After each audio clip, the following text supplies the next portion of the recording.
Hi everybody, welcome back to Shetland Trader Chats. I think this is episode 4.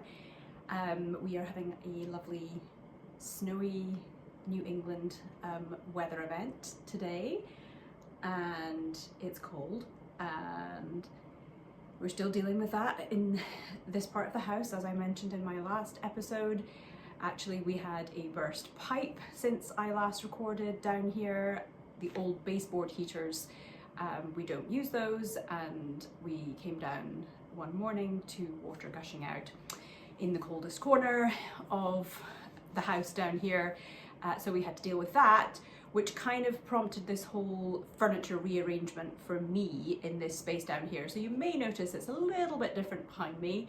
I used to have a kind of drawer situation back here, which is now moved over there. And I actually brought back my piano from out in the studio.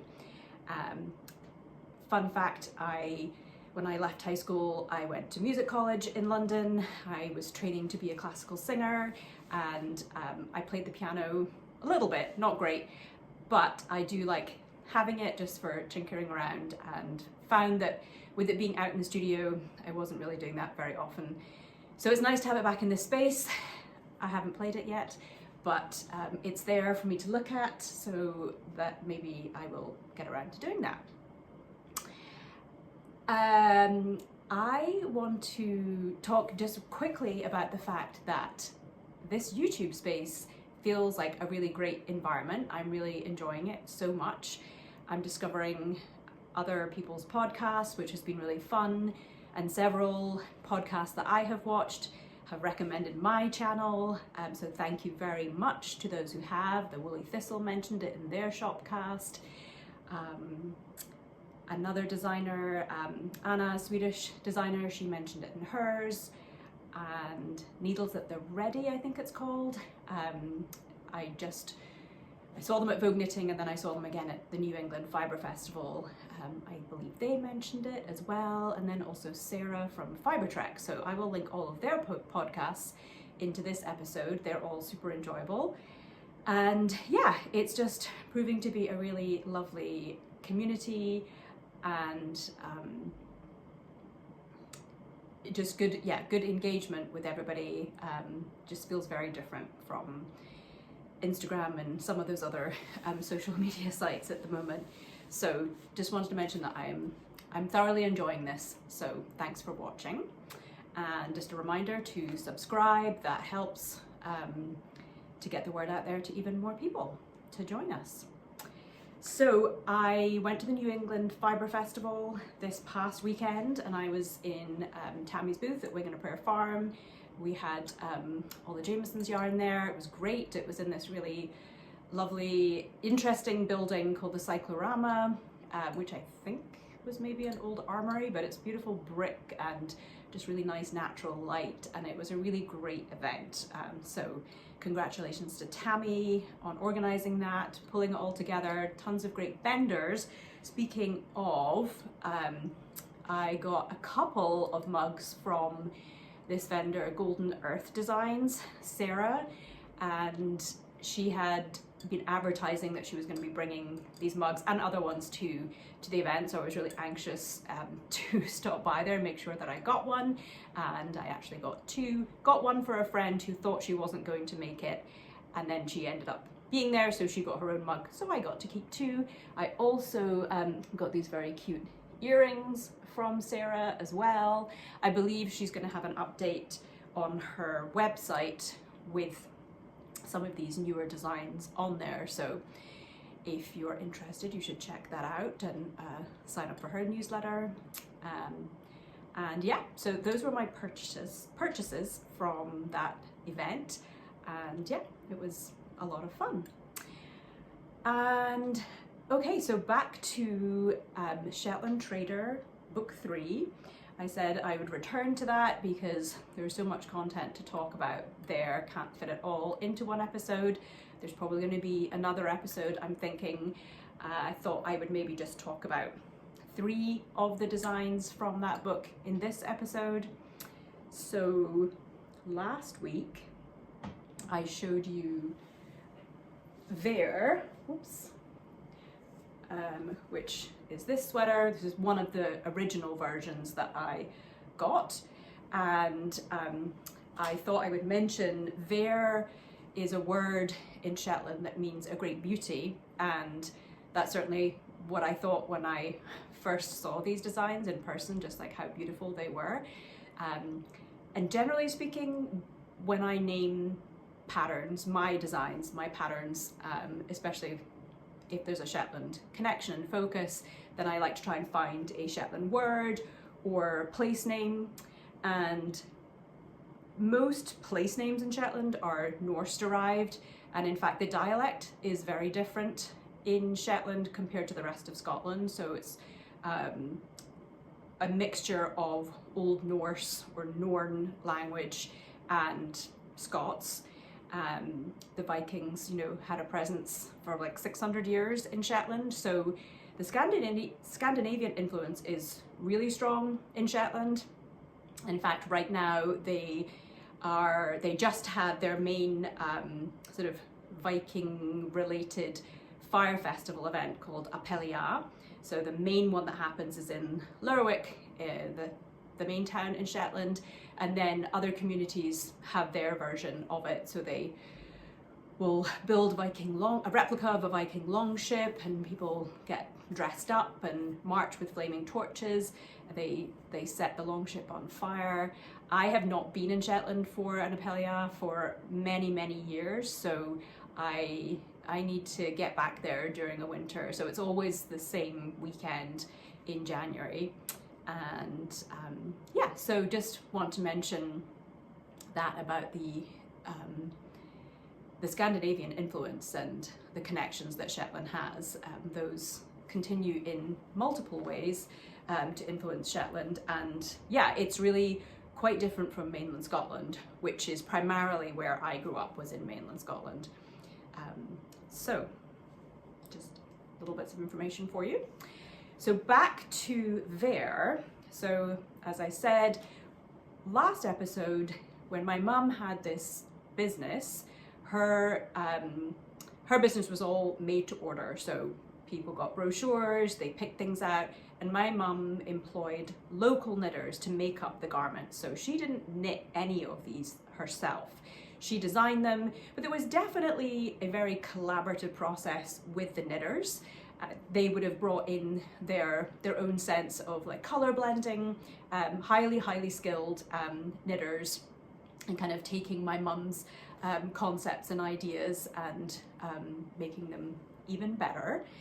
And a lot of the plain sections of knitwear would have been, so if there wasn't any Vair KAL or lace, those would have been done on a knitting machine. A lot of people had knitting machines in their homes at that time in Shetland. So the Vair KAL and the lace would be hand knit, but anything that was just plain stockinette would be done on a machine. So when I started to put together the book based on my mum's designs, I had to think about how I wanted to translate these designs for hand knitters. What would be the best way to construct things? And I started, this was the very first one I did, and basically, you know, I did an exact replica of this design because it was so perfect. I didn't feel like there was anything to change. I did end up offering a few options, which is also something that my mum did in her brochures, that you could pick and choose some elements. So you can make this with a crew neck if you don't want the turtleneck. There is also a straight sleeve version instead of the balloon sleeves here. So things like that. With this design, you work bottom up, so you cast on and do this lace section first. This lace pattern is a very common and easy Shetland lace pattern called razor shell or new shell. There's an old shell, which you see in traditional Shetland haps, and that's equivalent really to feather and fan. You might have heard of feather and fan. So this one is new shell or razor shell, and it makes this great, you know, chevron shape here. And then obviously you switch to doing Vair KAL, stranded knitting, up here in the upper body. So that means that, of course, you need to do some steeks at the armholes for that. So you cast on extra stitches at the armholes for the steeks so that you can keep working in the round for the colourwork section. And then you get another steek at the neck area as well. Those get cut open. And then I decided for the sleeves that I wanted to use a construction that I had used a lot prior to doing this book, which is a seamless set in short row sleeve, top down. So you pick up stitches around the armhole and then you work short rows to create the sleeve cap out of the arm scythe. And then the rest of the sleeve, you know, is worked top down, obviously a lot of increases to get that balloon shape, and then some rapid decreasing to bring that cuff in there.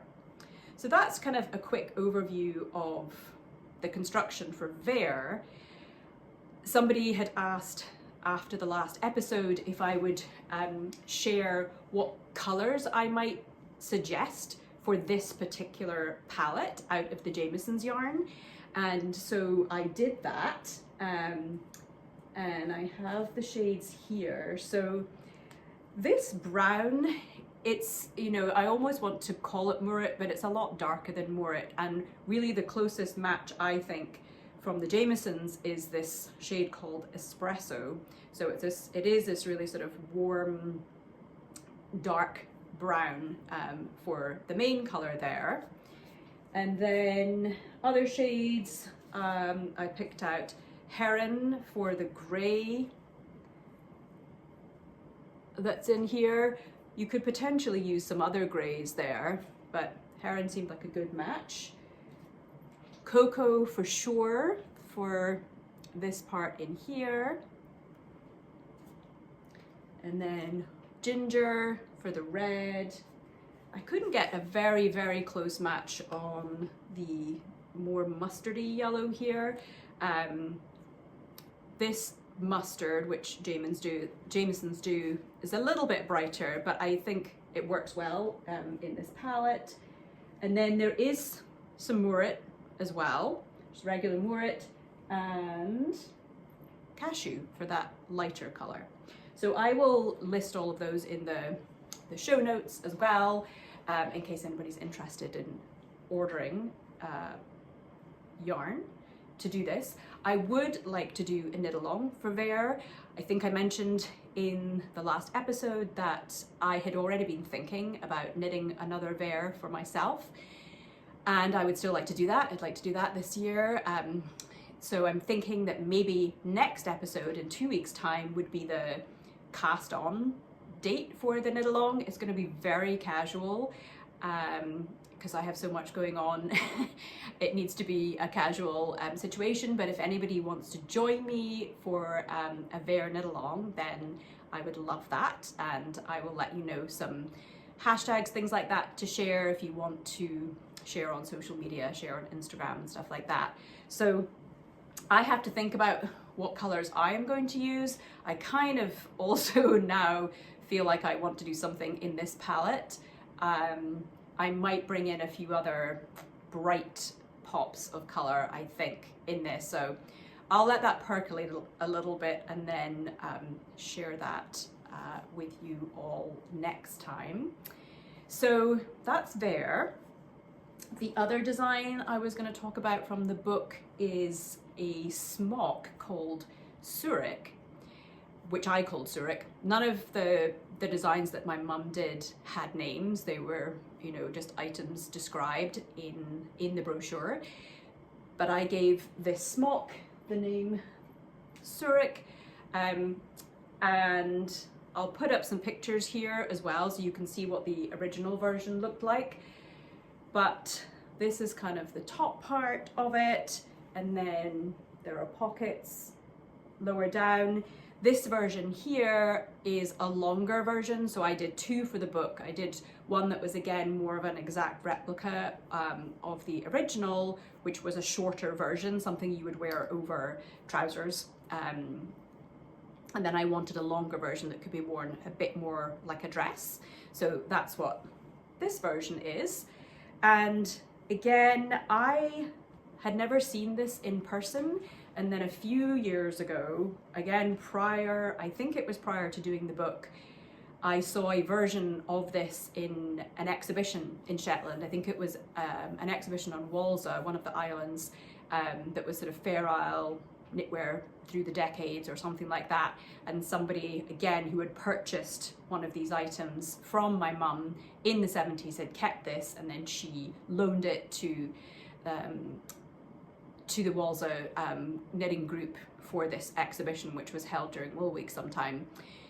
So I didn't have one of these in my possession to sort of deconstruct, but the photos were pretty good from what I had from my mum to be able to like look in on the Fair Isle pattern. I pretty much matched what was there. The only thing that I had to think about how I was going to do was the armhole area, because in the original it looked like they were in stockinette and perhaps kind of folded, so again probably machine knit and sewn on after the fact. I ended up doing garter stitch around here, so you work this bottom up and you get to the top area, do some steeks again so that you can work the front and the back bib area if you like, and then that gets cut open afterwards and you pick up stitches and cast on stitches to do this strap area. And I ended up using almost like circular yoke shaping to curve the armhole, and I think that worked pretty well. So that one is Soorik. I made one of these for my sister. She requested it for her 50th birthday a couple of years ago now, and it came out great. She wanted it in kind of pinks, and I was really unsure at the time because I don't normally knit with pinks much, and she's a different complexion from me, and so I knew it would look good on her, but it was hard for me initially to swatch. But it turned out great, and I'll share a picture of her in that finished Soorik, and it was just a really special thing to make that for her. You know, we both have been very influenced by our mum, as have both my brothers as well. She had such great taste, and that has impacted us and lived on in us for sure. And also I meant to mention that my sister did the end pages for the book. So my sister lives in New Zealand, and she a few years ago kind of got back into doing some art, and she was inspired by some of the natural plant life in New Zealand. So this one is based off of a fern, I believe, from there. There's some bamboo in there. I know there's another one in here somewhere. Anyway, it was really nice to, yeah, these ferns, which are super pretty. And then she also had some of these designs put onto some silk scarves, which she gave me one of those for my 50th birthday last year, which I absolutely love, and I will try and remember to share that next time. So yeah, lovely that she is a part of this book based on our mum's stuff too. Okay, so that's those two from the book. The next one I want to talk about is the sweater that I'm wearing here. This is called Bunaberry, and I think I mentioned last time that there was a picture that was taken in the 70s, or one of the models in knitwear, where it almost looked like a dress with balloon sleeves and a Fair Isle section here, and then this maxi length dress. And for a long time prior to, you know, thinking about working on this book or anything like that, I had looked at that picture and assumed it was a dress, and then it wasn't until I was getting dissecting things and taking a closer look that I realized that actually that image was made up of 3 different items. It was a sweater with balloon sleeves with a tank top over it, and then a separate skirt. And I realized that by reading the brochure and the description in there. So again, when I was putting the book together, I wanted to offer a sweater version that was, you know, just a plain body, but with some Vair KAL just around this kind of cuff or lower sleeve area. And again, you can work this just with a crew neck, which is what this version is, or with a turtleneck. For the book, I did 2 versions, and so there's a different Vair KAL pattern that you can insert into this spot instead of that. And I also did, it's a seamless set in sleeve construction, so again it uses that short row sleeve cap creation worked top down. Such a favorite of mine. I love the short row sleeve cap. I've used it on a lot of designs. Okay, I'm gonna have a sip of my tea so that it doesn't get cold. And I also want to check my notes quickly to make sure I haven't missed anything so far. Okay. I mentioned to you last time that my dad had been given this little dress, and I showed a picture of it and I told you it was on its way to me. Well, it arrived safely. Thankfully there was tracking on it so I could keep an eye. It just came a couple of days ago. I actually shared it on Instagram and it got a great response. Again, it's in amazing condition. This, you know, would be approximately 50-ish years old at this point. And when my dad first showed me the photo of this dress, we were both talking about the fact that we didn't feel like we'd seen anything quite like it in the photos that Mum had kept.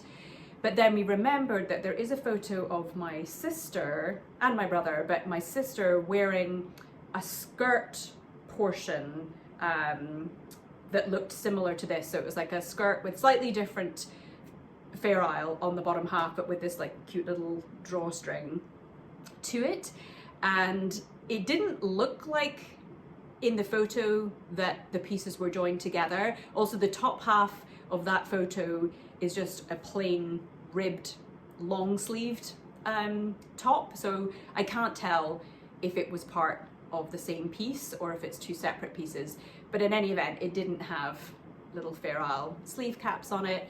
This also has like a little picot edge at the top here, and it appears to have been connected together. If I fold down in here, I can see where either it was picked up and the top was worked after the fact. I'm not entirely sure, but it's amazing to have it. The colors are incredible. They are also inspiring me for perhaps my version of Vair, that maybe I will still go for that dark espresso color, which this essentially is the same color as the Vair I just showed you. So espresso would be a good color for that. But again, I just love how well these bright shades play into the Vair KAL portion here. So maybe I will do a kids version of the Shetland Trader at some point. The only design that I did recreate that was a kids one recreation of one of my mum's kids patterns was this little dress, which was in a Shetland Wool Week annual, I forget which one, which year, and then it is now available as an individual pattern. I called it the Lizzie pinafore after the woman who did a lot of knitting for my mum initially. I mentioned her in the last episode, but not by name. She was a bit of a surrogate granny to my older siblings. I wasn't born yet, and her name was Lizzie. And so I named this after her. Again, this is a kind of pretty much an exact recreation as far as I could do of something that my mum designed and that my sister wore back in the 70s. So that is a fun little knit. Would also be cute for adults too. There's so much so much knitting to do. So that is that. And moving on. So I think, yes, that I will do another episode where I'll talk about some of the other designs in the Shetland Trader Book 3. It's too much to go through them all in one go, so I think I'll leave that until next time. A few other things I want to mention to you is that I wanted to share Simply Shetland's first kit that released just this past weekend on Saturday. So several of our stockists have this available. I will try to mention some of those again in the show notes. This kit is the first of 4 kits that we are doing, where we'll have a different graphic each time on one of these DelaQ O-Snap bags. And my daughter Maya did this design for us, and she just did the second one. It's super cute. I can't wait to share that one with you. We're working on that right now. This kit is for the Hairsmon mittens. So they are, I showed those to you, I think in the very first episode. So these mittens here, and they are worked in the DK weight in all, not all of the natural shades, but it is, they are the natural shades, I believe Shetland Black, Murret, and Musket, and Marget, and Shayla. So there's 6 balls of the DK weight in there, and a pattern postcard that gives you the download code, and then yeah, comes in this really cute bag, which we will have more of later in the year. So you might want to be thinking about making a little collection. So that's the Q1 kit. I have been working away still on that Vair KAL vest, almost to finish it, doing some swatches of other palettes. Quickly show you that there. I know many of you want me to talk more about how I select colors, and I will do that at some point. Again, that feels like its own episode. I will say that a lot of the time now with this job as the brand director for Simply Shetland, I'm often looking at what we have in stock, what's available to work with, which is often helpful, I have to say, given that there are so many colors to choose from. But also, I think one of the main things to emphasize about choosing colors is that yes, there are some rules that you can apply that will be helpful, but even the most expert Shetland knitters swatch, and that's what I always have to do to be really sure that a palette is going to work. Obviously, it also depends on how complicated the color work is. Like, is the background color changing a number of times, as well as the pattern motif color? For Vair, for instance, it's a little easier to pick colors because, okay, so my phone told me that my storage was full, so I just had to spend a few minutes there deleting some things. I guess it was bound to happen. I see if I can get back to where I was.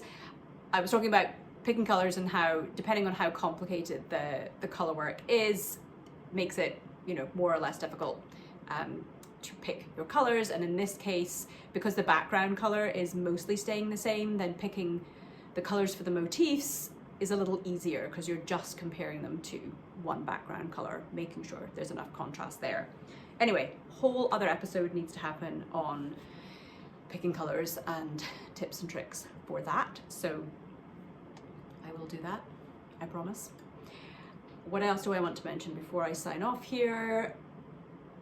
Oh, I wanted to mention that I'm going to link to a Google form to sign up for test knitting the Audrey vest pattern. And just as a reminder, that's for this vest here. It's a vest version of my Audrey and Unst cardigan, and I am going to run a test knit for that. So you can find all the details through that Google form, which I will link to in the show notes here. I also wanted to recommend that you sign up for my newsletter. I have had my newsletter for a while, but I haven't been super regular in sending it out. But with this new format on YouTube, I feel like it would be good to regularly send out newsletter content as well. And just because it feels like, I don't know what's happening with Instagram and that avenue right now. I am still using it, but I don't know for how much longer that will be the case. So just recommend signing up for that. Again, I will link to that in the show notes. And then I wanted to recommend a book that I just finished reading called The Golden Thread by, I think the name is Cassia St. Clair. It's a non-fiction book, but it's basically about the history of textiles. And it was just super fascinating, all the way, you know, tens of thousands of years ago, looking at evidence of woven fabric. And then she just takes you through these different periods of textile use. And there were just some really interesting aspects to it that I didn't realize. Like the fact that the Viking longships probably had wool sails, things like that. Anyway, just thought I would share that because I found it a really fascinating read. So The Golden Thread. And then I wanted to end with answering a knitting question from the previous episode, and that the one I picked was who taught you to knit, which obviously is pretty relevant. And as I mentioned, my mum wasn't a knitter, so it wasn't my mum that taught me to knit.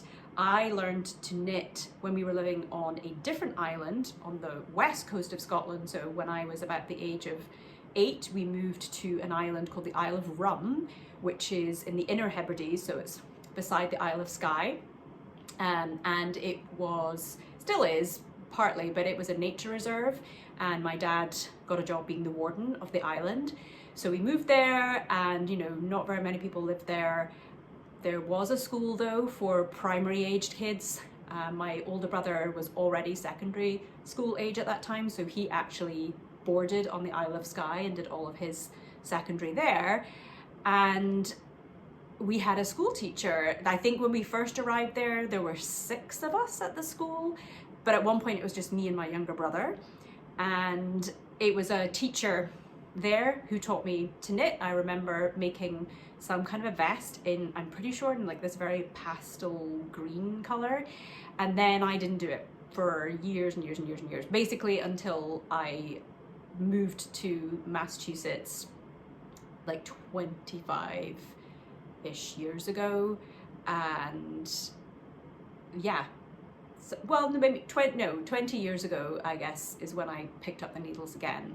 And it was during my time here when I decided I would make this poncho for my daughter. That's a whole other story, but that was kind of the instigation getting back into knitting. So that answers that question. I won't go on much longer than that. And then final thing I want to do is a quick shout out to a knitting group that are called Make on the Move. Renata's knitting group, she mentioned to me that you all are doing a Gudrun knit along, making different things. So I just wanted to say, give you guys a shout out and say thank you so much. I think you guys are based in Plymouth, UK. So thank you. And yeah, thanks again for watching. And I'm already thinking of things for the next episode. I will be making notes as soon as I get off. And yeah, I hope you enjoyed that, and I will see you next time.